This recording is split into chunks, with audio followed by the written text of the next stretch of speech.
What's up guys, it's Asia here with a crochet tutorial for you guys. It is cold outside, so you gotta protect your neck, and this is gonna be a really easy beginner friendly tutorial. If you can chain and single crochet, you can make this a really nice unisex ribbed scarf. You can use any kind of yarn for this. I happen to be using a wool mohair blend that I really like. But yeah, as you can see, it's kind of a thermal texture, so it's super warm. Infinity scarf, so it'll kind of just wrap around your neck and you won't have to worry about it falling off. So yeah, if you want to know how to make this scarf, then just keep watching.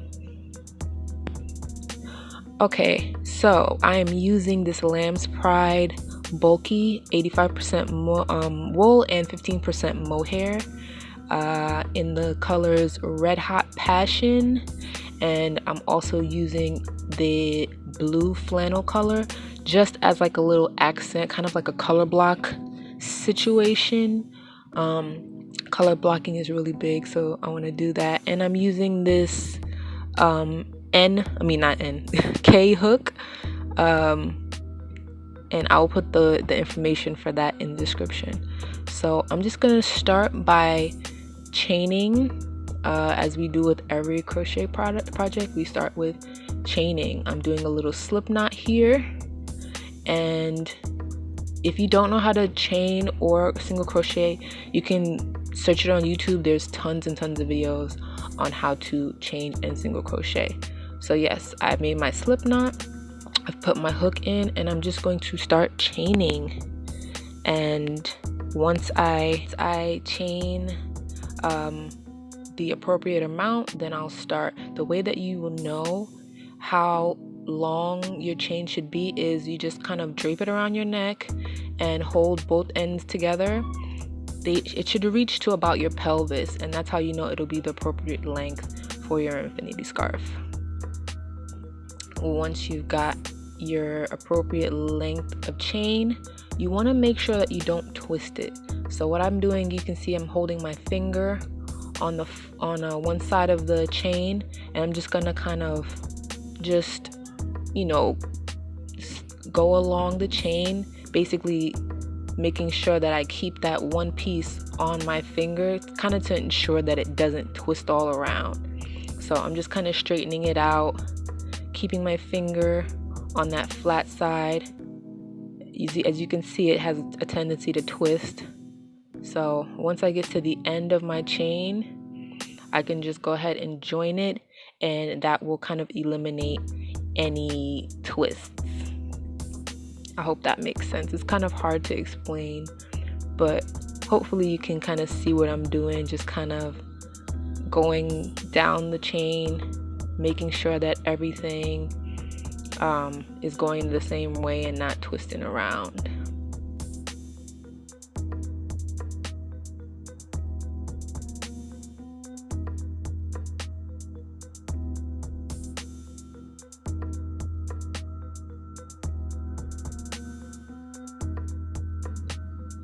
Now that I have reached the end and I know that my work is not all twisted, I can go ahead and join the end of it to the beginning of it with a slip stitch, which you should also know how to do. It's super easy. You can see me do it here. You're basically just gonna pull it through both of those loops to kind of, you know, slip stitch it together like you see me do, and then you're gonna chain one. So you see I've slip stitched, and then now I'm going to go ahead and chain one, and then start going and working into my, I've gone in and I've chained one. I don't know how that footage got cut, but I chained one, and then I started working into my stitches, and I'm doing a single crochet. So I'm going along, that flat side is on the bottom, and I'm just working single crochets into the chain as you see me doing here. Really simple, really easy.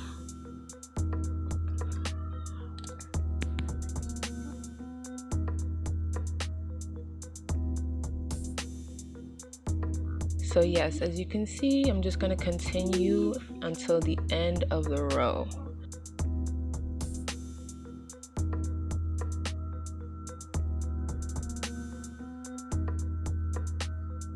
So here we are at the end, and I'm just going to go ahead and slip stitch.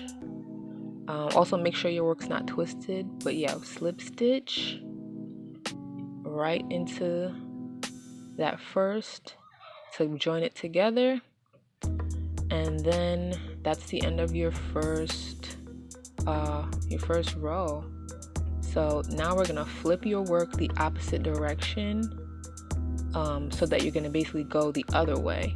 Instead of continuing the way you were going, you're gonna flip it over so you can go the opposite way, and this is gonna create our ribbed texture. If you can, you can do this and just go the same way all the way around. You're not going to get that rib texture though. And then you chain one and you start in that very first stitch. See, hopefully you can see it. That very first stitch right there. Right there. There we go. Right there. And you're going into that back post. That's going to give you the texture as well, that back post. So back post right there, pull it through, and that's what you're going to give you that texture, that rib texture as well.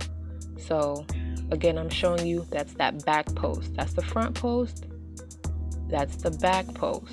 Go into the back post, single crochet, pull it through. Usually we go like that. We're not doing that, right? We're just going in our back post.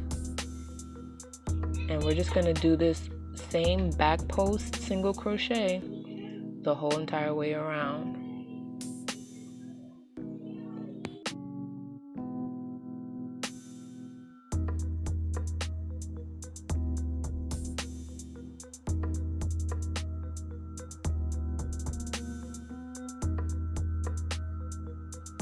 Okay, so we're at the end of our row once again, and once again we're gonna go ahead and leave that last stitch empty. Well, not once again, but we're gonna leave that last stitch. It looks like there's one more stitch we can do. We're not gonna do that because then we're gonna be adding stitches. We don't want to do that, so we're just gonna slip stitch and then chain one and turn around, or turn around and then chain one like I'm doing here. I'm turning around first and then I'm chaining one. It really doesn't matter which way you do it. You can chain one and then turn around. Either way, just make sure you turn that work around and then chain one. And then, like I said, going into that very first stitch. And that's why we're not working that last stitch, because as I said, if we were to work that very first stitch and that last stitch, you would have a really weird looking piece at the end, because you would add a stitch each time, and we don't want to do that. So again, as you can see, there's 2 stitches left. We're going to work that one stitch, leave that last one alone. So I'm working that stitch. That's going to be our last stitch in the row. Leave that last one alone and slip stitch into the beginning of our row that we just finished. So slip stitch, we've joined with our slip stitch, and you can see that rib texture kind of coming together. Flip that work and go the other direction.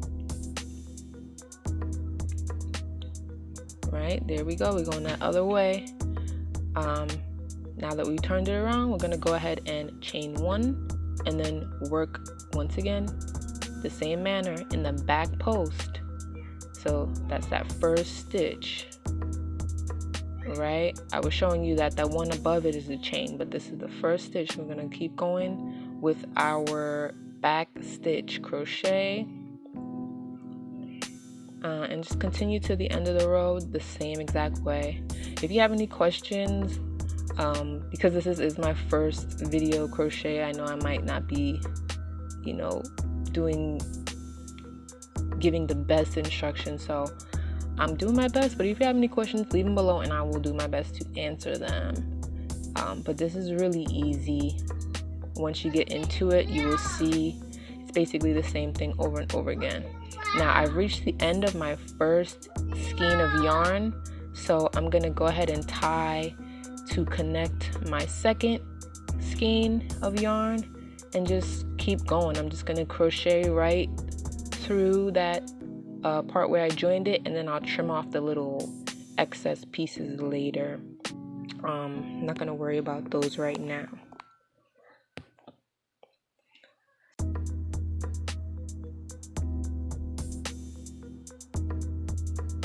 As you can see, I'm just going through and I'm just gonna cut those pieces off later. Once again, at the end of our row, I want to really keep showing this part because this is an important part. You know, if you do the end of the row correctly, you have a higher chance of success, because if you work that last stitch, you're going to be adding and your work is going to be misshapen. So I really want to show how we leave that last stitch open and we slip stitch, and we're going to get our perfect seam. As you can see, so far our seam is really, you know, clean, and you know, it's really gonna give you that nice finish for your infinity scarf.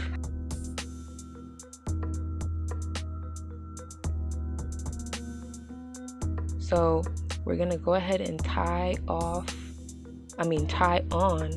our blue yarn to our red yarn, because I'm pretty much done with my 2 skeins of red. So we're gonna add that blue flannel.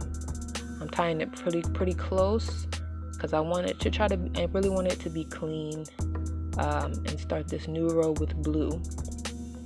So I've chained 1 and I'm flipping my work over,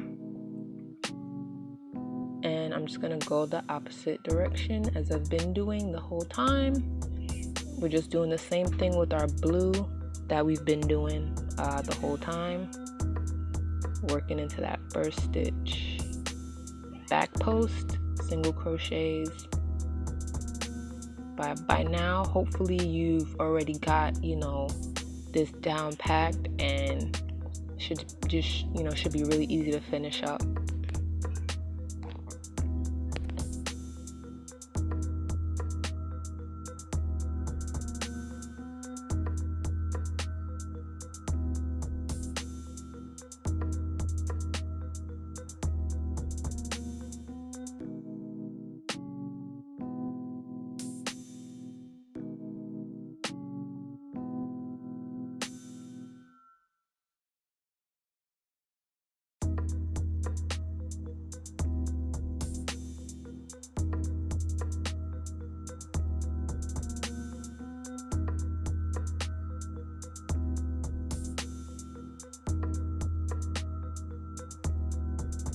Okay, so now we have about this much blue flannel left. I could keep going, but I think I want to end it here. I like how wide my piece is. I like how there's a little bit more red than there is blue.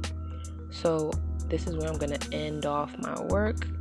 I'm just going to go ahead and crochet these last few crochets, back post, same way as I've been doing, leaving that last one open and slip stitching into the very first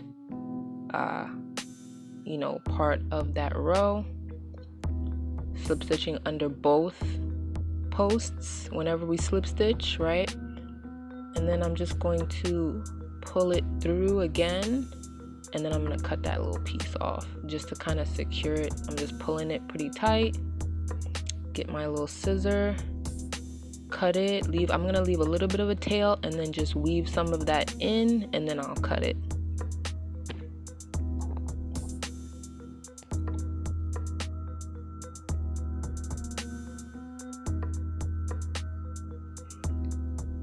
So you can see here I'm just weaving it in so it's not sticking out that edge. And once it's kind of hidden a little bit, I'm just gonna cut it. I'm not gonna do too much. I think it'll be pretty secure because I pulled it pretty tight. I'm gonna weave these other ones through because they're kind of sticking out. I'm just gonna pull them in, tuck them in, weave them in, whatever you want to call them. Just weaving in those ends. I'm just gonna clip that one because I'm not really worried about it. Just a quick weave in and then just cut those ends when you're done.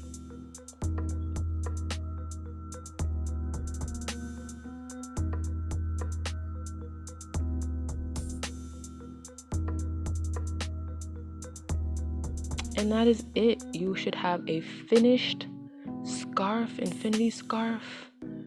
You can do this any color for anybody, male, female. You can see I put one of my little labels for my hooks and halos. I used to have a little online shop where I used to sell things. But yeah, this is it. This is the finished product. Hope you guys enjoyed this tutorial. Hopefully you get great results. If you do, tag me on Instagram, AsiaFromBrooklyn, because I really want to see how everything turns out. And take care, be good, spread love. It's the Brooklyn way. All right, bye.